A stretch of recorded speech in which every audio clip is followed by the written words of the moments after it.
5 ವರ್ಷಗಳ ಜರ್ನಿ ಕಾಂತಾರ ಅನ್ನೋ ಪ್ರಪಂಚವನ್ನ ಕಟ್ಟಿ ಅದರ ಹೆಬ್ಬಾಗಿಲಿನ ಮುಂದೆ ಇವತ್ತು ನೀವು ನಿಂತಿದ್ದೀರಾ.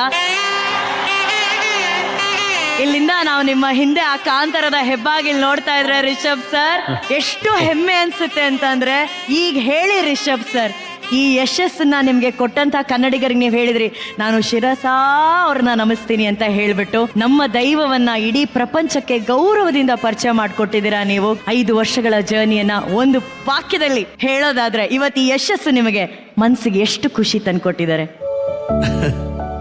2 ವಿಚಾರ ನನ್ನ ಲೈಫಲ್ಲಿ ಯಾವತ್ತೂ ಇಲ್ಲ. ಅಂದರೆ ಒಂದು ಎಕ್ಸ್ಪೆಕ್ಟೇಷನು ಮತ್ತು ಎಕ್ಸೈಟ್ಮೆಂಟು, ಎರಡು ತುಂಬ ಕಷ್ಟ ಆಗುತ್ತೆ ಅದನ್ನು ಹ್ಯಾಂಡಲ್ ಮಾಡೋದು. ಸೊ ಹಾಗಾಗಿ ಇವತ್ತು ಕೊಟ್ಟಿದ್ದನ್ನು ಅದನ್ನು ಒಂದು ರೆಸ್ಪಾನ್ಸಿಬಿಲಿಟಿ ತೊಗೊಂಡು ಹೋಗಿ ಇನ್ನೂ ಜಾಸ್ತಿ ಎಫರ್ಟ್ ಹಾಕೋಣ, ಇನ್ನೂ ಚೆನ್ನಾಗೇನೋ ಮಾಡೋಣ, ಇನ್ನೂ ಒಂದು ಒಳ್ಳೆ ಕಥೆನ ತಂದು ಹೇಳೋಣ ಅನ್ನೋ ಪ್ರಯತ್ನದಲ್ಲೇ ಇರ್ತೀನಿ ನಾನು. ಅದನ್ನ ಇಲ್ಲದೇ ಇಲ್ಲ ಅದು. ಮತ್ತು ಈ ಊರದ್ದು ಕಥೆಗಳು ಇವೆಲ್ಲ ನನಗೆ ಮುಗಿಯೋದೇ ಇಲ್ಲ. ಅದು ಆ ಕಾಡಲ್ಲೇ ಇರ್ತೀನಿ ನಾನು.